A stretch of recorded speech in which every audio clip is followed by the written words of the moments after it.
कि पेड़ के पास जो खड़ी लड़की अचानक उड़कर उसके पास आ गई और उसे उसका हाथ पकड़ थाम कर उसी पेड़ के पास लेकर चली गई। ये सब इतना जल्दी हुआ कि लेकिन सूरज को पता नहीं अब क्या होने लगा था। उसका दिमाग काम करना बंद कर दिया था। वो क्या करे क्या ना करे अब उसके हाथ में नहीं था।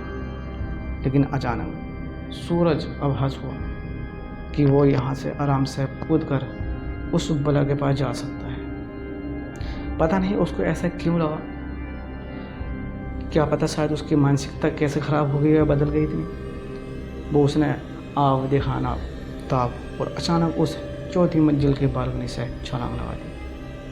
अब छलांग लगाते ही ऐसा लगा कि पेड़ के पास जो खड़ी लड़की अचानक उड़कर उसके पास आ गई और उसे उसका हाथ पकड़ थाम कर उसी पेड़ के पास लेकर चली गई। ये सब इतना जल्दी हुआ कि सूरज भी समझ नहीं पाया। पेड़ के पास जाकर सूरज तो पूरी तरह से खोया हुआ था।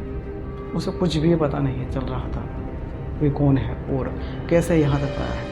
अब जैसे सूरज कूद रहा था तो कूदते हुए उसके बगल वाली एक रूम वाली लड़की ने उसको देख लिया था, जो नहाने के बाद तौलिया सुखाने के लिए वो अलगनी पर डालने के लिए आया था।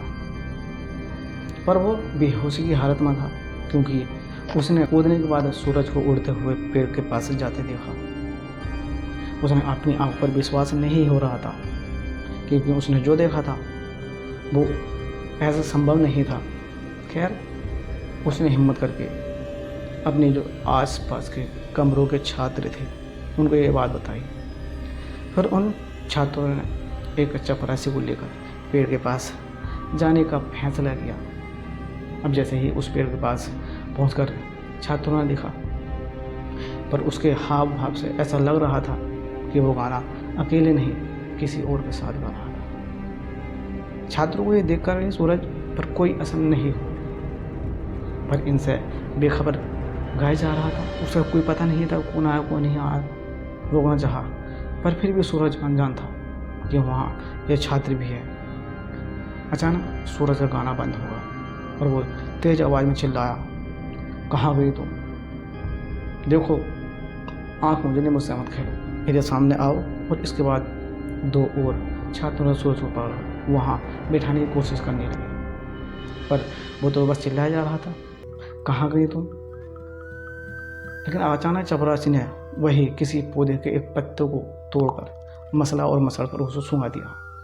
अब जैसे ही उसे छींक आई अब होश में आने लगा था वो कौन है। अब उसे इसका एहसास हो चुका था। उसे वहाँ अब अपने को पाकर बहुत हैरानी हुई। फिर उन छात्रों से पूछने लगा कि हम सब लोग यहाँ कब आए हैं?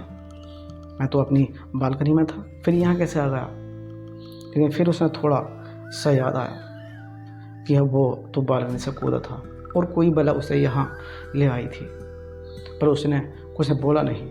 उसे चलने के लिए कहा। वो साथ ही ये भी कहा कि बस ऐसे ही आ गए थे, तुमने ही तो चलने के लिए कहा था।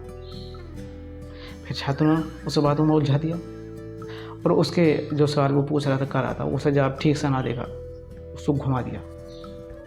अब दोनों एक दूसरे को छुपा रहे थे। सूरज उन छात्रों के साथ हॉस्टल में आया। सभी लगभग घंटों तक बैठे रहे, कोई पढ़ने नहीं गया। चपरासी भी सूरज के कमरे में बैठा था। वो कुछ कहना तो चाह रहा था लेकिन कह वो भी नहीं पा रहा था और उसने अपने आप को रोक नहीं पाया।